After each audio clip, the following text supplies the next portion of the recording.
Welcome back. Here's the second half of our interview with Univision anchor Jorge Ramos, the part where he gives up and admits, I'm right. Just kidding. Watch. Get back to the point that you were making a minute ago, that Americans have no right to be concerned about the dramatic demographic change taking place in their country. Let me just stipulate, I'm for getting along, I'm for colorblindness, I'm for tolerance, 100%. But I also think that if things radically change in your country, it's okay for you to say, what is this? And maybe I don't want to live in a country that looks nothing like the country I grew up in. Is that bigoted? It seems to me in Mexico you'd be allowed to say that. Well, we have to understand that there's a demographic wave or revolution, if you want to call it, happening right here in the United States. Right now, there are about 60 million Latinos. In about 35 years, there's going to be 100 million Latinos.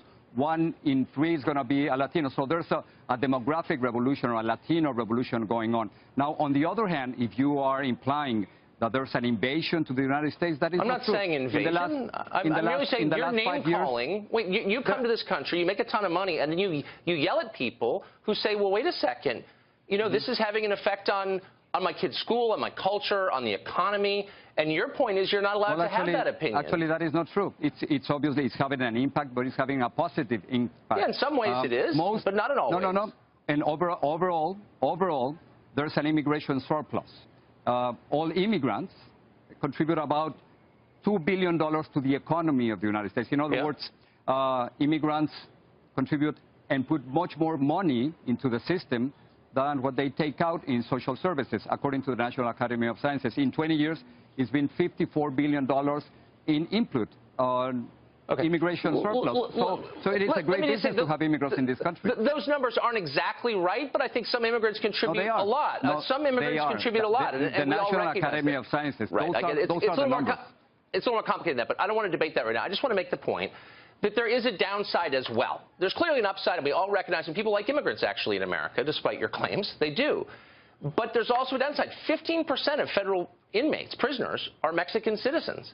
So, like, why shouldn't I be allowed to say that's a problem? I don't want those. I don't want criminals here from another country. They're not even citizens. No, that's precisely the problem, because you, like Donald Trump, are also criminalizing the immigrant population. That is not true. I'm not criminalizing them. I'm noting a fact of who they are. It is not true. These are the facts. 97% of undocumented immigrants, 97% are good people. Less than 3% are bad hombres, or they committed a felony, according to the Migration Policy Institute. I'm not disagreeing with you at all. The vast majority, Tucker, are good people. They're not criminals. I'm not arguing that the vast majority are criminals. Now, their presence here illegally is a crime, and I think we should be honest about that. But most are decent people. I agree, and most Americans agree. Most of them are. 15% of all federal inmates in America are Mexican citizens. That's not a small number. That's many, many, many, many thousands. Doesn't mean they're all bad. It means that's a big number. I don't know what's your source. I'm giving you my source. My source is the Migration Policy Institute. How's that? Well, I don't know if that's correct. So you don't actually know anything about this. So that's my what I'm saying is that, you're making generalizations that are not rooted in fact. This is the important thing, Tucker. 3%, less than 3% of undocumented immigrants commit felonies. In contrast, about 6% of Americans commit felonies. In other words, the more immigrants that you have, the more immigrants that you have. You made that point at the outset. So let me just ask you one last question. We're almost out of time, and you don't have command of these numbers, so it's pointless. But let me ask you this, a theoretical question. What immigration restrictions would you favor in Mexico? It's already a felony to be there illegally, but what further restrictions in the country of Mexico, the country of your birth, would you favor? Mexico is a terrible example for the protection of immigrants. Mexico treats Central American immigrants in a terrible way. So I wouldn't put Mexico as an example. I think countries should be judged by the way they treat the most vulnerable, not the most powerful. And Mexico is doing a horrible job when it comes to human rights and when it comes to treating Central Americans. On the other hand, here in the United States, I think we have the responsibility to treat immigrants in a decent, in a humane way. We are responsible partly because of that. They come here, undocumented immigrants, because there are thousands of American companies who hire them, and millions of Americans, including you and me and the audience, who benefit from their work. So I think we have the right and the responsibility to treat them much better than the way they treat them in Mexico. Let me just ask you really quickly. Will you just acknowledge the truth, and you're obviously a very rich person, and I'm around rich people a lot.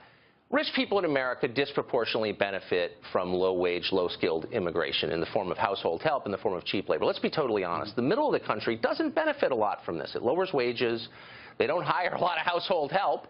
And there is a lot of crime, whether you're willing to admit it or not. So why there's are they not a lot of crime. No, there's not a lot of crime because look, you don't actually know. So let's just pretend that I didn't say that because it's a stupid argument. Donald Trump is the king of fake news when it comes to undocumented I've heard the talking points. But let me just get back to the economics of it. It doesn't actually help an American citizen born here making 40 grand a year to have a bunch of people willing to work for 25 grand a year move into his town. Will you concede that? No. There's a minimum impact on... No, you can laugh if you want, but that's not the truth. Because you're laughing, that doesn't mean it's the truth. Check the National Academy of Sciences. There's an immigration surplus. Overall, immigrants contribute much more to the economy than what they take away in education and social services. Those are the facts. Some people might be affected, but overall, which is what we care about, overall, they have a positive impact. Okay. Jorge Ramos, thanks a lot for joining us. I appreciate it. Thank you. Thanks.